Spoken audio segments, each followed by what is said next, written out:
Well, folks, welcome to one more edition of Politics and Right. I'm Egberto with your host. Thank you so kindly for being a part of the show. We have a great show for you today, and we have a ton of videos for you. I mean, it just stuff that we didn't finish yesterday, plus I had some new stuff that I want to get in today. So I'm going to try to start on that pretty early, but let's get started by saying, hola, hola, mi hermana, Yvette Avery Herod, the first one to register right there on the screen.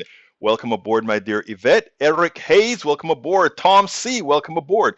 Well, it's we don't have we don't have Michael Rudnan today. I think I got a message from him that said he was going to be with family. I think that's still the case.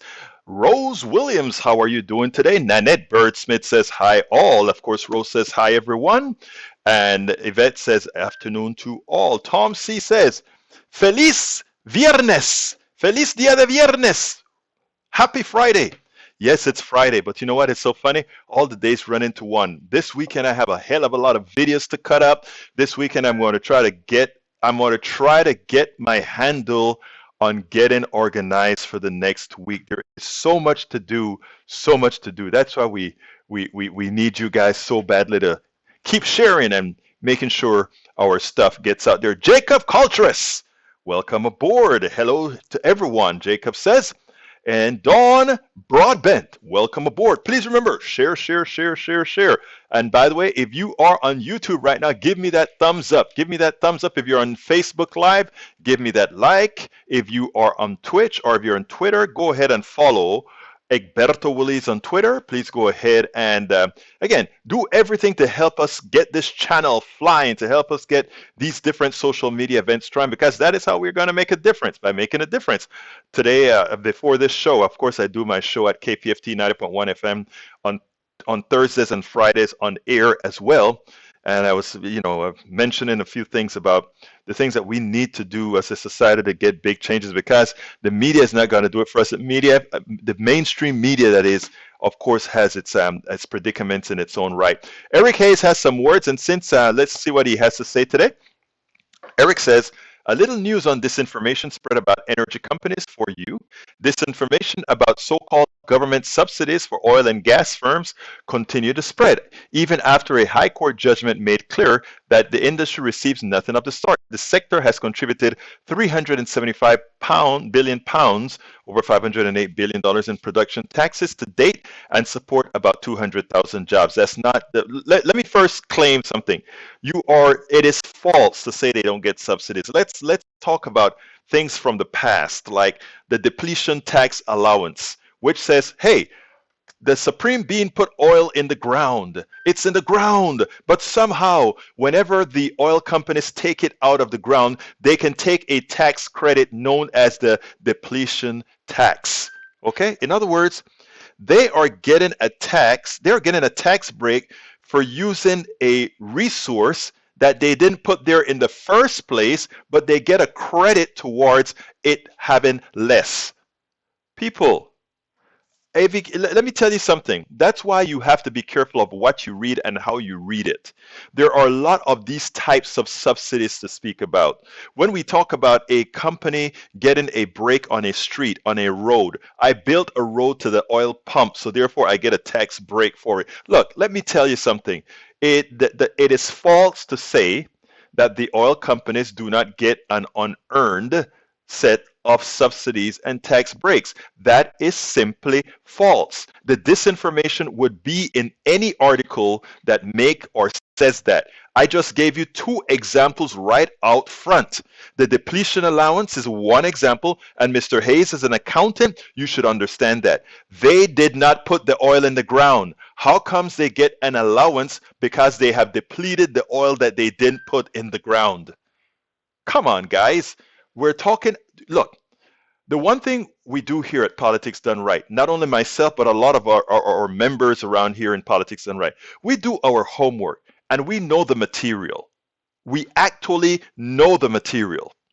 Thank you, my brother. All right, secondly, Eric Hayes also says, energy is a balance of all things make up the industry, cleaning up over the time and supply of tax revenues and jobs. You don't just attack something without thinking about a plan. There is a balance in all things, and the policy evaluation now the energy industry has and continues to clean up, but the government bullying not to be done, as fossils will continue to be a part. In other words, you can pollute us, you can kill us, you can poison us, but because we need to have the energy, just be cool. Just don't tell us just don't upset us as you're telling us that we killed. No, here's the deal.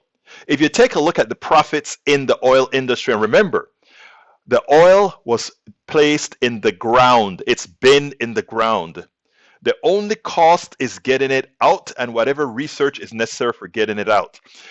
The profits should have been used to ensure that in extracting the oil and processing the oil, you're not killing people in the same way. You know, we have Cancer Alley in Pasadena, Texas, Cancer Alley in Pasadena, California, not Pasadena, where they have all those refineries in California.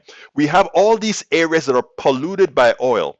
They don't take the cost of making it whole for those people who get diseases, lung problems, cancers. We, the people of America, are subsidizing the wealth of those who make profits from oil companies with our bodies, with our health. We are getting sick because those guys are making billions and taking it home and living in the mansions that they live in. Please stop carrying water for those who laugh at you. They don't care a damn about you, my dear Eric. Stop carrying the water for them. Why do you, as an average middle class person, think that somehow those people that are ripping you off, those people that are poisoning you, need you to defend them? You know what? If they need defense, they can go hire a lawyer to defend them, and they'll use that lawyer to screw you as well. If I could just get you guys a little bit. Boom! Great to see veterans make a go at it in the capital society. Ooh, Egberto, and it's coffee, something you enjoy, so try some, mate. Hey, I support the veterans. I have many of my relatives who fought wars for America. In as much as they were Panamanians, they came to the United States and joined the forces and fought in Vietnam, fought in Korea, etc. Okay? America used to go out there, and if you fought American wars, you kind of get an easy way to get citizenship and all that kind of stuff. All right, this Eric Hayes says this is how, let's see, this is how you protest peacefully, and volunteers picking up their own and city trash, serving others, including the security forces, no violence. Oh, really? So you have a bunch of trucks that blocking stuff and preventing medicines from going across the border. Yeah, that's peaceful protest as you kill people who depend on those things. As people who need jobs in Detroit because that crossing over the lake is closed. So all those people that are not going to have work in Detroit, all those people that are going to suffer from that, who cares about that? At least though they're given the semblance of peace. There was no semblance of peace on January 6th. There was no semblance of peace when we had guys walking around saying we will not be denied, or the anti-Semites that make up the January 6th movement. No, you're not going to try to do that here. You're not going to change reality. Michael Rudnan says, Rose, huge underestimate. Fuel gets $6 trillion annual subsidies, not $450 billion. Yeah, it all depends on how it's calculated. So, I mean, what we need to do is, I think what we need to centralize on is the fact that fossil fuels get an inordinate amount of subsidies, more so than anything else. Melanie Keelan, welcome aboard. Michael Rudden says, as it comes to fossil fuels, the coal, oil, and gas has to be continually extracted, processed, and transported. As it comes to renewable, you only need to build it once, and then it works for decades. Exactly. Eric Hayes says, Egberto, the materials you use to build the solar panels or for blades is oil extraction you're pulling out. Look, again, Michael Rudden just answered that in the first place. Egberto, the truckers opened the lane on the bridge, bud. Oh, wow. So thankful that you opened the lane. Wow.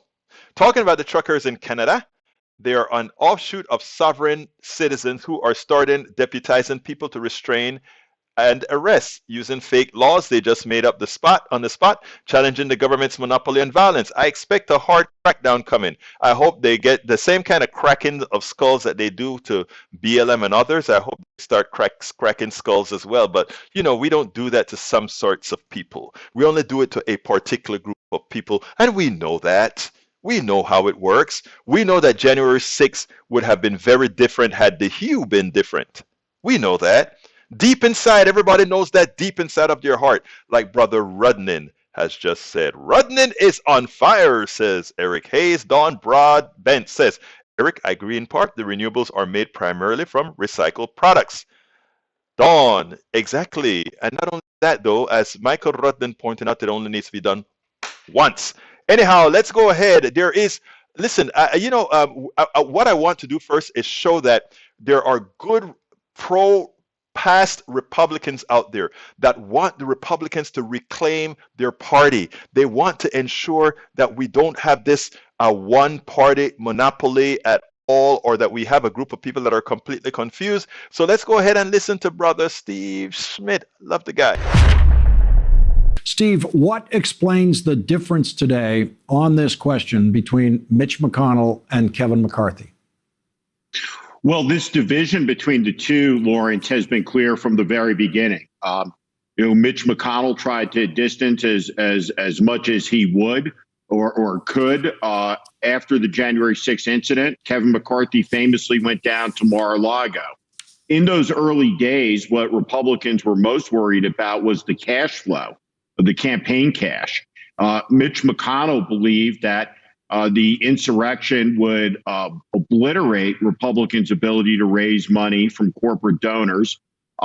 Kevin McCarthy took the opposite bet. He wanted to make sure that the Trump pipeline of cash was intact. And so right from the beginning, they've just have approached this issue differently. Mitch McConnell today said the obvious, which is that this was an insurrection, had a political intent. It was aimed at disrupting the peaceful transition of power. In the next breath, Mitch McConnell said, when he was asked a question, do you have confidence in the chairwoman of the Republican Party, who was the head of the organization that said violence is legitimate political discourse? He said he did. So it's all double talk. It's double speak meant to obscure the reality that we have a two-party system, and one of those two parties has become an autocratic vessel in the United States. We don't live in Sweden, where there's 18 different Democratic parties, and that the loss of one of them to autocracy, whether it's a left party or a right party, isn't such a big deal. When you have a two-party system, it's an enormous deal. It's a threat to the continuation and survival of the republic. And the fact of the matter is, this Republican Party is a coalition that includes fascists, Proud Boy extremists, neo-Nazis, people filled with racial animus, and they're all part of a coalition. And of course, those parts cannot and do not fit together. But nevertheless, it's a convenience coalition because they seek to get back into political power. And you cannot let these people back into political power under any circumstances until the autocratic movement inside that party, which dominates it completely, is underground. In effect, what he's telling good people of America, good Republicans included, at this point in time, a vote for Republicans is a vote to turn the country into a fascist state. And until that fascist nature of the Republican Party is underground, you will be unpatriotic. Any vote for any Republican at this point in time, and this is something that I don't generally say absolutely, but I'm saying it now. Any vote for any Republican at this point in time is a vote for fascism, because once they have control of the levers, there's absolutely nothing that's going to actually stop them. If you look at the meek ones who don't believe in this stuff, but they are willing to appease Trump, they're willing to appease those with the fascist intent.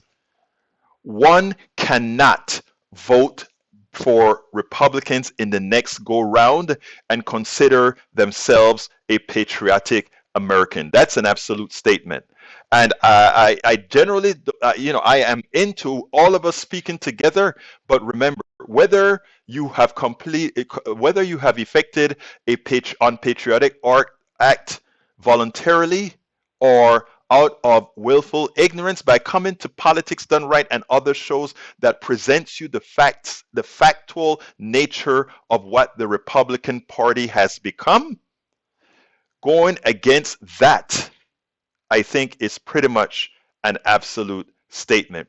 I want to, and if you doubt it, I want you to see how even the vice president's chief of staff couldn't quite rid himself of the fascist nature of the Republican Party, even as he's looking for plausibility in case the fascists lose. Check this out. We'll take it on the other side.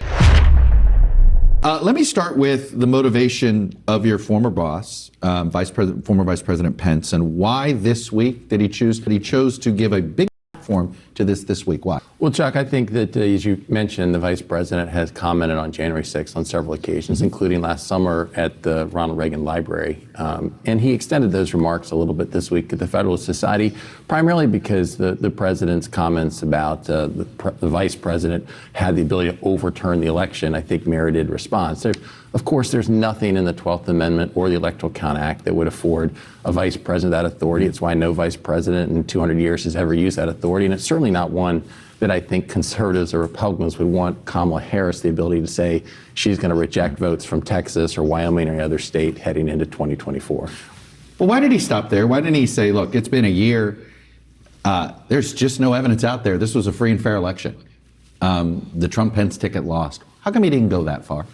Well, Chuck, I think like a lot of people, the vice president has significant concerns about the election. I think, and because of COVID. Still? Because of COVID, sure. I think that a lot of us do. But there's been no evidence of fraud. You could disagree on the election law, but yeah. I understand that. So I think there were significant concerns about what transpired in Pennsylvania, what transpired in Wisconsin, what transpired in Georgia when you said you had to have matching signatures. You didn't. You had election officials overruling state officials and saying we'll keep the balloting open, allowed universal access and mail-in balloting. But at the same time, the Constitution is clear as what that process is. You're afforded a chance to challenge. You're afforded a chance to bring legal challenges.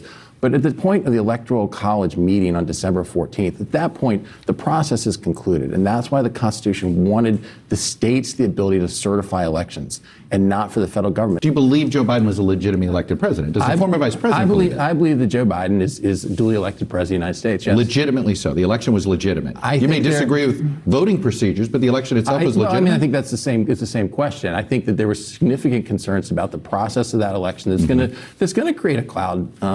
But I think, Chuck, at the same time, to your point, the campaign had opportunities to bring that evidence up till December 14th and didn't. And so I think at this point you have to assume that he was duly elected. And the reality is that there was not enough significant fraud that was presented that would have overturned any of those states' elections. Doesn't it say a lot that a year later that actually the more evidence has shown that no fraud happened? I mean, doesn't that even reinforce this even more a year later? As I said, I think there are significant concerns, and I'm glad many states are looking to rectify, Chuck, but I acknowledge that the president's duly elected. So as you can see, even as he understood what went on January 6th, even as he understood that it's a big lie, he still had to try to mitigate it somehow, right?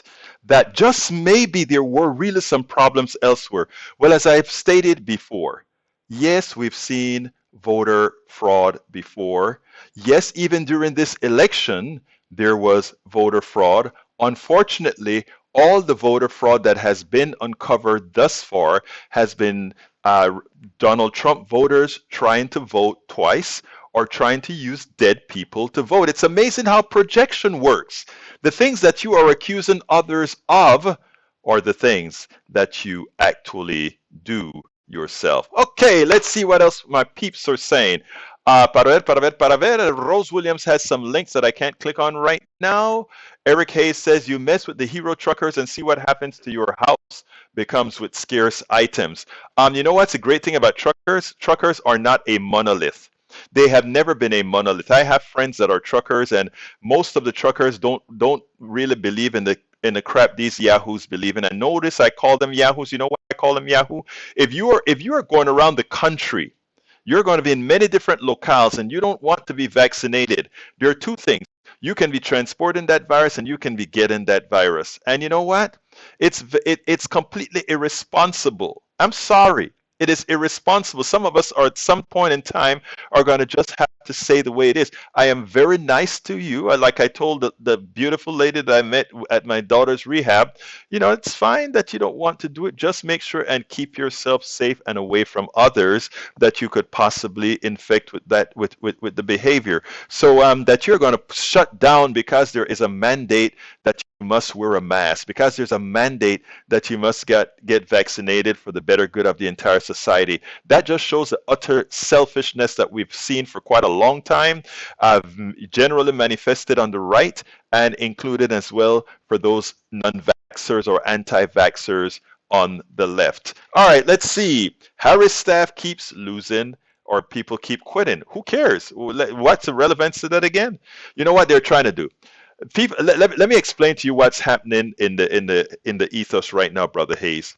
The idea is they need to destroy her. They need to destroy Vice President Harris because their assumption is that the president is not going to make the term, or that he will, after his term is up, that she will likely be the leading candidate for the presidency of the United States in 2024. So they want to try to make her unelectable. The first black woman president likely of the United States.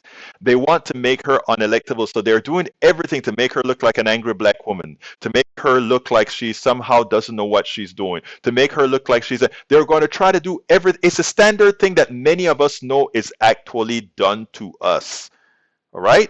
It's a standard modus operandi. And the good thing about it is both her and her husband understand what's going on, and neither one has decided to engage because they understand that it's best to let others engage for them. So people like myself, and by the way, I was never a fan of Vice President Harris, but I sure as hell respect her. I sure as hell know that she's very competent, but I am much more left than she is. But if she run against somebody that is like her or otherwise, she's got my vote. Come on now. All right, let's continue. Daniel Ledo says, and when the evil Republicans win, what then, Egberto? If you really believe what you say, you would be of weak character if you do not rise up and take power back by any means necessary. No, I'm not. This is a democracy, or I want this to be a democracy. If I am not able to convince enough people not to vote for evil, then I have to keep trying even after evil has been elected. Okay? So I will continue to try. I will continue to talk to my brothers and sisters who have succumbed to the evil of the party. Do you understand the paradigm you're creating with your irresponsible rhetoric? No, I'm not. Again, what we do, like I said, I think any vote for Republicans in 2022 and 2024 will be an unpatriotic act. Because somebody has effected an unpatriotic act doesn't mean I want to fight them, take their life, or otherwise. It means I want to further engage them. You see, that is one thing that many fascists don't understand. We believe in democracy, and democracy requires dialogue. That's what I'm always for. And I'm going to try like hell to make sure most people understand the true evil, because the GOP has some of the best marketing out there, sir. And I understand that. It's an uphill battle. Their marketing is great and they have the money to pay for. When you have the plutocracy on your side, money is not an option. Michael Brennan said the Biden administration first-year turnover was one of the lowest of the past 6 administrations and may reflect the influence of experience and professional transition operation. They don't want to know that. They just want to hear the top line. I mean, willful ignorance is a thing. Willful ignorance is a thing. I don't want to know. I put my fingers in my ears. I don't want to know. La la la la la. Don't tell me. Who cares? Norman Reynolds says, given the equivocation of even those so-called good GOP, voting for any GOP politician or serving person is a support of an institution that supports the current Republican Party or supporters of the big lie and the invalidation of a one-person, one-vote democratic system. Agreed. You've said it perfectly, Senor Reynolds. Sean Maddox, welcome to Politics Done Right. He says projection is the end result of accepting fascist and authoritarian mindset. It is the only way they can sustain themselves in the face of massive cognitive dissonance. I couldn't agree more. Eric Hayes says, oh my God, please, we are living with it and move on. It's individual choice. Of course, it's individual choice. You have a choice. You have a choice to be wrong. Not because you have a choice mean that you're right. You have a choice to be wrong. You have a choice to be ignorant. Many people on the right, that's a choice they make. And ignorant, I don't mean as a pejorative. Ignorant, I mean of choosing not to know. That's what I'm talking about. Eric Hayes says she destroys herself with the management style. Really? Wow. Have you been in any of her meetings for management? I don't think so. Sean Meadow says, Eric Hayes, she does not disrespect the office anymore or less than the WASP VP and president in the... and that's what's funny, right? Listen to Eric Hayes says she destroys herself with the management style. Did you ever say that about Trump? Did you ever say that about the VP sucking on to Trump? I don't think so. That is how the hypocrisy shows up. And sometimes it's even deeper than just hypocrisy. Let's see. Son Maddow said Eric Hayes. No, that's what I read.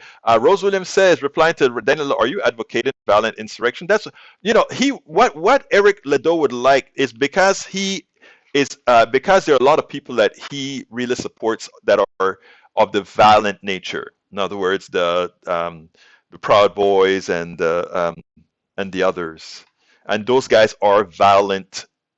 Really violent scums, to put it as nicely as I really could.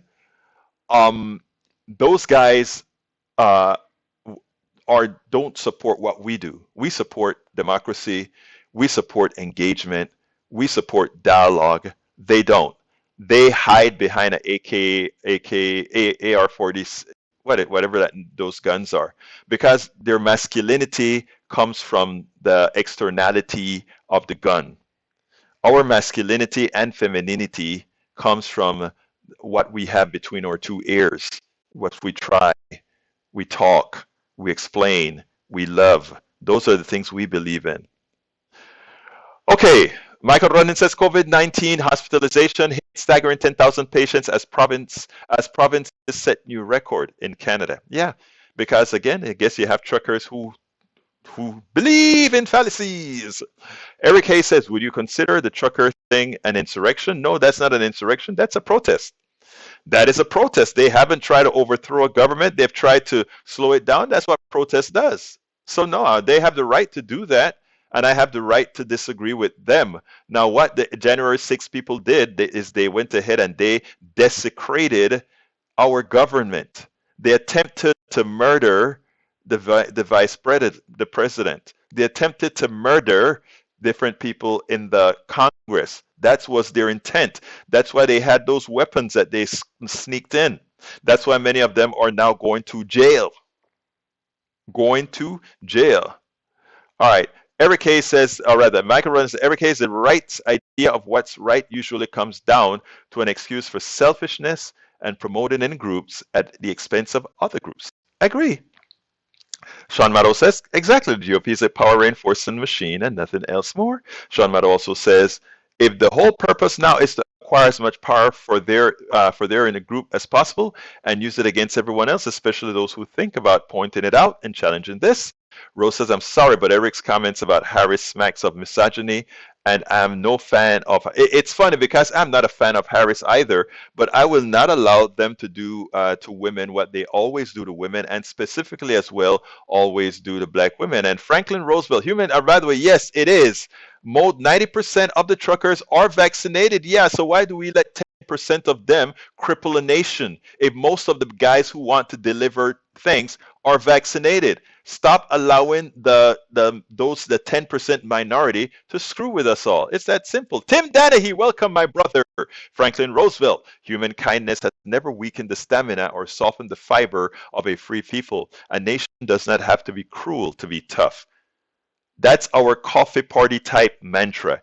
That's why I wrote how to talk to your, it's worth it. It's really worth it. Why do I constantly engage my brother Daniel Ledo, even though he cringes every time I call him my brother. But I consider myself my brother's keeper. Same to Eric Hayes. And Eric Hayes knows I'm telling the truth because we go out to coffee and we talk. Right, Eric Hayes? And when I get back to Houston, that's exactly what we're going to do again. Right, Eric Hayes? Carl Cox, rocking in a chair. I don't care if I rock nowhere. That's almost sounds like a song. Anyhow, something happened today. Peggy Lopez says, hi all. Within a year from the big 80, been looking at today's world in comparison with the last 80 years. Not happy about what I see. Really glad to see you all here, even right wingers. I love them all. I try to let these folks know that I am real. When I say I engage all these guys and talk to them, enjoy talking to them, I really do. Because in the long run, we're going to coalesce. In the long run, we will. People tell me I'm idealistic. I am not. I am not. It's just that the folks will fool people just for so long. All right, let's see. Michael Ren says the problem is going with the truckers' protest in Canada isn't the Canadian truckers. It's the American truckers stirring up trouble. Vaccination rates among Canadian truckers are roughly in line with national average, which is 83%. Actually, their vaccination rate is 90% for the truckers. Eric Hayes was correct on that one from what I read earlier today. And so, yeah, that's the case. And we have a lot of right-wing think tanks here sending money to Canada. In fact, a GoFundMe, if I recall, was recalled, that GoFundMe, when they found out where the monies were coming from. And the GoFundMe for all I think they had gotten up to like $13 million, the GoFundMe, and all of that money has to be returned. Anyhow, yeah, Eric, I think I quoted you, Eric. Daniel Ledo replying to Daniel Ledo says, Rose Williams, well, no, but you seem to not understand context. Egberto is telling audience that if Republicans win power, they will consolidate that power and it will be the end of democracy. Egberto says this. Okay, so if he believes what he says, how far is he willing to go to protect democracy? Or after Republicans win, will he accept his new overlords? No. Again, Martin Luther King never, look, I'm more a Malcolm X kind of a guy. But Martin Luther King looked at democracy and said, I will shame this democracy, this purported democracy, into doing the right thing. And my motto is a bit differently. I believe in shaming the democracy into doing the right thing, but I won't turn the other cheek. You see, Martin Luther King believed in two things: turn the other cheek and shame the people to do well, to do the right thing. I believe in shame the people, convince them to do the right thing. But if they hit you, you slap them back. That is a part that Martin Luther King did not believe in. Martin Luther King kind of believed sort of what Gandhi believed in, but recently we've been learning a few things about Gandhi that's also disconcerting. But anyhow, beyond that, I am for part Martin Luther King and part Malcolm X. The part Malcolm X is, if you slap me, I'm slapping you back. But if you love me, I'm loving you back. If you engage me, I'm engaging you back. I will always try to engage you. I will not be, however, that person that makes you my master.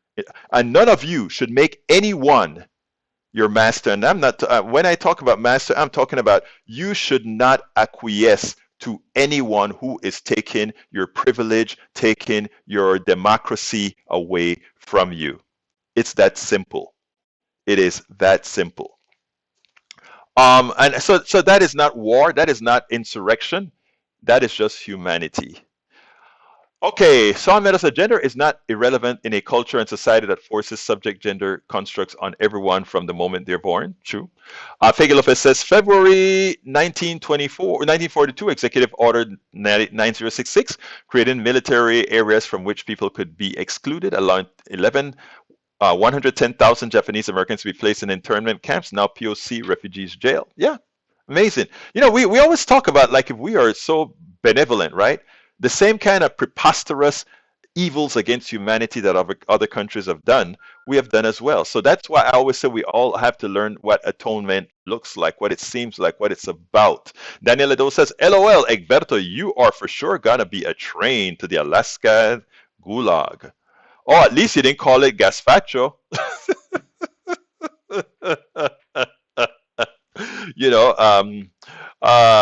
I mean, your friend called the Gestapo gazpacho. She didn't know the difference between a soup and police. Wow. Anyway, Sean Maddow says, and those ideas seem based on pretty ridiculous subject ideas and constructs. Peggy Lopez says, Egberto, how can you be as Malcolm X kind of a guy and be as open as you are? Okay, just heard how you can be both Malcolm X and open. Malcolm was more closed. Yeah, Malcolm, after Malcolm went to Saudi Arabia, he came back a changed person. And I think deep inside that maybe got him killed, in my humble opinion. I'm no scholar. First of all, let me just put that out there. I'm no Malcolm X scholar, Martin Luther King scholar. There are a lot of people that are way above what I say. I just read other people's work on this, and I'm in a group called Woke as well. I've started reading some of their material, and they're much, much more aware on these issues than I am. And I learn. I like to learn. But when I read some of the stuff, I come to conclusions on my own. And my theory is that as he became less insular, it was a big fear. Because think about a Malcolm X, Martin Luther King, and a true, not white moderate, but white progressive coalition. That is America. That is America. What a fear that brings. What a fear that brings. MLK would be ashamed that you're open racism. Daniel Ledo, that is so funny. MLK was so hated when he died. I am amazed at how the right just loves Martin Luther King now. When Martin Luther King got shot, he was one of the most hated men in America. One of the most hated men in America. Peggy Lopez says, I agree, his seeing light-skinned Muslim opened him up, and that may have caused his death. Oh, you agree too, Peggy. You're my lady, Peggy. Anyhow, I have another video. This one is important because this is where Psaki sort of embarrassed Daniel. Whoa, I think putting a person on the train to the gulag is the basis of a lack of tolerance of other opinions, more fascistic and authoritarian. Is that where you are? That's what Norman Reynolds had to say to El Señor Daniel Ledo. Anyway, I want you guys to listen to Jen Psaki because I want you to listen to what she does to this reporter, and then we'll go ahead and take it on the other side. Jen Psaki looked like she wasn't in a very good mood today, but you know what? It was great because as you know what's going on in Ukraine with Russia and America trying to get people out, etc., she asked a really silly question. Why is it that under Biden, this is the second time you're asking people to evacuate? Again, the worst thing a reporter can do is go to a press conference and prove how uninformed, how ignorant they really are. Well, I want you to listen to how Jen Psaki handled her, and then we'll go ahead and take it on the other side. We don't know if Putin has made up his mind. Why are we hearing this warning from Jake Sullivan that Americans should get out, ideally within the next 24 to 48 hours specifically? I don't believe we've heard that window from him before. Because we recognize that if President Putin were to decide to invade, that this would make it a very difficult circumstance on the ground for American citizens. We don't have an assessment, as you heard him say, of him making that decision, but he could make that decision at any point. And we want to be very clear and direct with American citizens about the risk that that would pose to them, that the risk that would be posed to any civilian if they remain in the country. And this is now the second evacuation of Americans in the course It's not actually an evacuation, to be clear. American citizens can depart Ukraine. There are means of departing Ukraine. This is not a country where we are at war, where we have tens of thousands of troops who have been fighting a war for 20 years, so it's incredibly different. Correct. You are correct in that. But it's the second time we've urged American citizens to get out of a country. Actually, we've urged American citizens to depart a number of times, and that is. Well, I think this, but let me finish here because I think it's important for people to understand. We urged American citizens to depart Kazakhstan. We urged American citizens to depart Ethiopia. This is a responsibility that the State Department and our diplomats who are serving there and serving around the world take on to keep American citizens safe. And it may not be front and center on the news in the United States, but those are conflict areas and zones where we are constantly monitoring. These are the two major events that have happened under this administration. And what does the I would say the people in Ethiopia would differ with that, as would the people in Kazakhstan or other parts of the world where they have been under dangerous circumstances, and they look to the United States to provide up-to-date information of their safety and security in the country. I mean, it is shameful that they just think the only thing that occurred in the rest of the world so far was Afghanistan and Ukraine. It's ridiculous, right? So Jen Psaki said, "Look, silly girl. Remember this. We told people to get out of Ethiopia. We told people to get out of Kyrgyzstan. We told people to get out of all these places. But that you guys in the news media can't walk and chew gum. That you guys in the news media only concentrate on particular issues that particular Republicans may want you to think about. That's not our fault. It's not our fault that you lack the intensity. It's not our fault that you lack the depth to actually know what's going on in the world. So let me school you, little girl. This is exactly what you need to know, because as it turns out, the American people need to know the truth, and not the news media spun by folks who do not do the research, spun by folks who really do not understand what the hell is going on in the world, as they play as if they are serious reporters. Exactamundo, and I love the way Psaki did it. Right? It's, in other words, the girl. Oh, those are the two major conflicts right now in the world. Really? Whatever happened to Pakistan? What happened to Eritrea? What happens to Ethiopia? What happens to, and we can name country after country. I always talk about the reason many Americans say the things that they do is that our papers don't overtly, and news media don't overtly treat the rest of the world the way the rest of the world treats us. Of course, we are the superpower. So if you go to Panama and you read La Prensa or one of those papers in Spanish, you'll hear every piece of news that you get in America of consequence, you'll read in Panama. You'll also read Panamanian news. You also read news about Madrid, España. You'll also read news about Peru, Guatemala, Uruguay, and all that kind of stuff, right?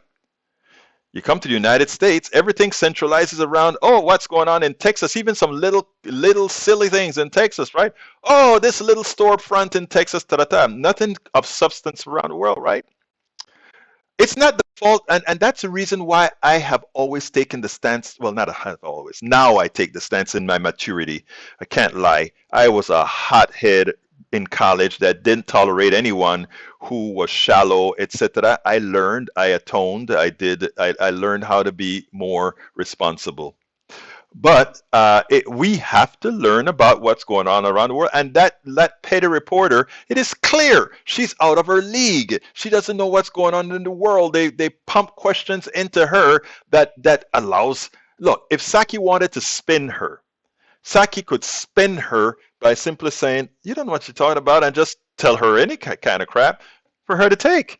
It is amazing how shallow our mainstream media is. How shallow. Peggy Lopez says, the beauty I saw in BLM gathering is in the showing of what American looks like in terms of all skin hues. We're together in the streets. That must have been horrifying to the right. It was. It was. You see, like I said, most people are good people and most people want to love on each other. That's just how it is, right? It's so, oh, the video got out of sync. I'm so sorry that it got out of sync. How bad out of sync? A few seconds? I saw I had some drop packets of about 527. I hope it catches up, but let me know if it does or not. I'll see how the other one comes out when I migrate. But anyhow, yeah, they must have gone crazy to see that. But you know what? I'm happy for that. I'm very happy for that, because it's important that we all get together. We're one country. And eventually, like I said, they're going to die out. What we have to make sure to do is reduce as much as possible the infection created by those of my generations and the generation right before me or right after me from polluting the minds of many of the younger folk. Because, that's why I used to, or they're not used to, that's why I love hanging with my millennium brothers and sisters. In fact, a lot of times they kind of tell me, hey, cover this Egberto or whatever, because that's who they are. That's who they are. Okay, let's see. Tom, he says audio's out of sync. I'm going to clean it up later on, Tom. I didn't realize it. I did a little bit of editing, and it seems like that may have an effect on it. Eric Hayes says, Egberto, would you have said the media was shallow in 2020 or helpful to the current administration? In 2020, the media was not helpful to the administration at all. at all. In fact, you guys listen to my shows. Go and listen to my show and see how bad it was. Okay, that means it's a restream problem with the out of sync video. Figure that out some other time, my friend. All right. Anyhow, I got one more. Actually, yesterday Eric Hayes brought up something about pipes, cracked pipes, and I know it was silly. Okay. And I know it was the right-wing media trying to instigate something because no president is going to do such a thing. But yesterday, in watching it, I was watching Joy and Reid, and I said, that's what Eric was talking about. So let's put what Eric was speaking about crack pipes and Biden into context. Check this out. We'll take it on the other side. Okay, how many of y'all remember the classic comedy Friday, co-starring the late great comedian Anthony A.J. Johnson, in which he plays Ezel, whose vice in 1990s Los Angeles is crack. Crack is whack. Well, there is a bizarre and viral new lie ripping through the interwebs right now, claiming that the Biden administration is supposedly spending $30 million of your tax dollars on crack pipes. Crack pipes. Come on now, Joe Biden. This Joe Biden? Dealing from 1600 PA? Y'all know that is absolutely not happening in all of America and God, right? But before you could say the Shade Room, which later posted a correction, this lie, which was launched on conservative sites, had spread all over the web and social media, including on sites frequented by Black and younger readers. Wonder why? Wonder what's behind a strategy associating Joe Biden with crack. Even Republican electeds like Marco Rubio joined it. Well, please take a moment to call Uncle Roscoe or your ornery cousin to the screen for just a second, because these are the facts. There is a drug abuse and overdose crisis in America, and not just crack, also cocaine, heroin, meth, hey, rural America, and prescription drugs too. Ever since the 1990s, the federal government has offered harm reduction tools to try to minimize the risks. That includes safe smoking kits, which contain materials to help prevent disease transmission. But the Biden version do not contain crack pipes. Do not. Because that would be dumb and probably illegal too. The goal is to save lives, not get people to start using drugs. Now be blessed and go back to reading Facebook and Instagram for fun and not the news. So I hope, Eric, you stand corrected on, and maybe you should atone. Maybe you should come and say, I am so sorry for trying to stamp that onto Brother Biden. Anyhow, Katie Porter had something to say about not only Nancy Pelosi, but she had something to say about politicians who want to make money on stocks, in effect, insider trading. So I want you to hear this, and then we'll take it on the other side. There's a funny quirk about being in government and playing the stock market that was noticed by an economist a few years ago, specifically that members of Congress earned higher than average returns on their investments. While it's possible that some members of their stockbrokers could have particularly apt instincts in this regard, there's some clearly problematic patterns. This kind of thing happens all the time in Congress. So if you're wondering why this type of trading by members has not been addressed before, well, here's the thing, it kind of has. Back in 2012, Congress passed the Stock Act, meant to prohibit members of Congress from using non-public information for personal benefit. But with fines of just a few $100s, legislators continue to buy and sell hundreds of millions of stocks each year, raising some very clear ethical, if not legal, questions. Back in December, there was a push to ban this trading, but Speaker of the House Nancy Pelosi opposed it, saying, quote, "We're a free market economy."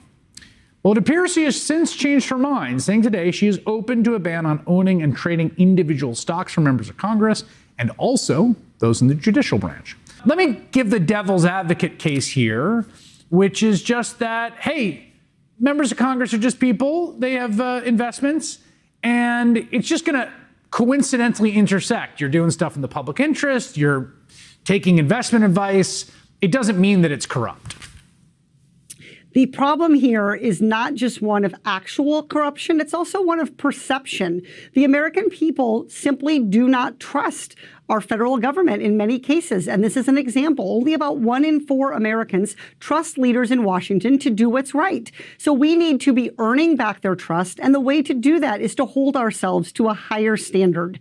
And so we need to simply ban trading stocks by members of Congress. There's a lot of bipartisan support for this. It's become a kind of populist issue, even with folks like Matt Gaetz, for instance. There's folks on the right who really love it. The speaker was resistant. There's some reporting today that Alexandria Ocasio-Cortez and others might have been organizing a discharge position, which is a way of going around House leadership to get something to the floor. How do you understand what appears to be a change of heart from Democratic House leader, Speaker of the House, Nancy Pelosi? Well, Democratic leader Nancy Pelosi was wrong. I'm glad that she's changed her mind. I think that's a marker of leadership.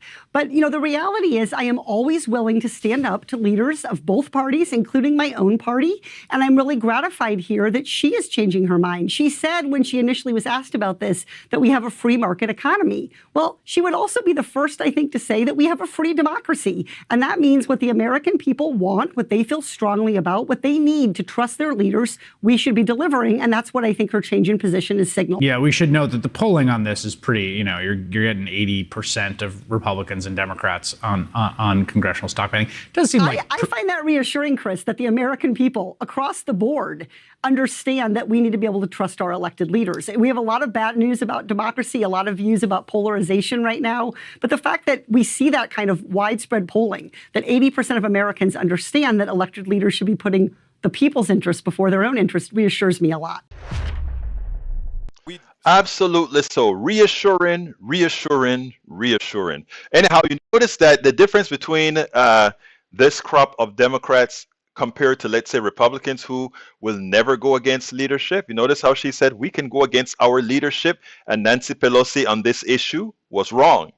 And she came around because the pressure was on. Imagine if the Republicans had put pressure on Donald Trump. We likely would not have had over 900,000 dead Americans right now because he would have been forced to do something about the virus earlier on, as opposed to hiding it and allow it to spread indiscriminately as he allowed it to spread, and thus cause this eternal infection in the country. And you know what, folks? I have not done my ask, and I constantly forget to do it. So let me go ahead and do my book promo, and then we'll take it on the other side. I'm Egberto Willies, as host of Politics Done Right, a progressive radio media show on Pacifica Network's KPFT 90.1 FM Houston that engages all ideologies. I found that our political angst isn't mostly ideological. There is a well-designed effort by many in power to control us. If we are at each other's throats, we are less likely to demand our economic and local wishes. In that light, I wrote 3 books. I wrote the first one titled, As I See It, Class Warfare, the Only Resort to Right-Wing Doom, to describe the entire economy in a manner we can all understand. It highlights why it was designed to pilfer most as it empowers a few, the chosen. The second book, titled, It's Worth It, How to Talk to Your Right-Wing Relatives, Friends, and Neighbors, take it to the next level. After understanding how the system pilfers, it is incumbent that we can speak to our peers to empower a change. The third book, How to Make America Utopia, Take Away the Economy from Those Who Rigged It, gives us a place to land. After learning about our economy that is dysfunctional for most and learning how to engage the other side, we point out what would make an economy that works for all. Each book stands on its own, but together they provide the full picture. Please consider getting one or more. You will undoubtedly learn, be entertained, and help us continue the mission with our blogs, articles, videos, and books. Absolutely so, folks. And by the way, go ahead and join our PDR posse on YouTube by going to politicsandright.com/YouTube, politicsandright.com/YouTube. Alternatively, join us on Patreon, politicsandright.com/Patreon. Patreon is spelled Patreon, politicsdoneright.com/Patreon. You can shop at our store, or rather, before that, you can support us on PayPal as well. We love PayPal. You can do one time or many times, however you want to do it. Please consider supporting this program, making sure we enlighten others at politicsandright.com/PayPal, politicsandright.com/PayPal. You can also go shop at our store, politicsandright.com/store. We have a lot of new stuff at the store. Check it out. New cups, new t-shirts, all that good stuff, including the squad and other stuff, politicsandright.com/store. Get all the books that we have at politicsandright.com/books, politicsandright.com/books, and not but least is politicsandright.com/support. If you just want to remember one link, just remember the politicsdoneright.com/support, and we have links to all the different ways you can support our project. What do? As you know, we go ahead and we do anywhere from 2 to 5 or more videos a day to get it out into the space, get the progressive message into space. We also do have correspondent 2 to 5 blogs every day. We do this show 7 times a week, 5 times on the internet and 2 times over the air at KPFT 90.1 FM Houston. We are on air in Houston and the surrounding areas. We are on Thursdays at noon, on Fridays at 11 a.m., both times Central. We are also streamed from KPFT on those 2 days at those 2 times at kpft.org. Check us out there as well. Again, that one is over the air on the Pacifica Network. Our show is also played throughout the Pacifica Network at different affiliate stations and likewise all over the internet. So please support what we do. All of this is done when you're doing this on a nonprofit network. We are a huge network. We have 5 major stations, 2 in California, 1 in Texas, 1 in Washington, D.C., 1 in New York. These are all big stations with over 100,000 watt transmitters, but it's all on a volunteer basis trying to get the message out. Please help us continue the ability to do so by supporting us. If you go to politicsandright.com/support, you have all the different methods in which you can support our project. Again, we're doing good work. Myself and many others have dedicated their lives going forward to this particular project. We cannot do this without your generous support because you are the one who are going to actually make that change. I think I had a couple more videos to show, but we're running out of time right now. We're right up at the hour. My name is Egberto Willies. This is Politics Done Right, and you guys know how I end this. Baby, I am what? Out! We spend a lot of time deconstructing the news, trying to parse it into a form that everybody can understand. We try to find those little nitpicks where it flies above the fray, etc.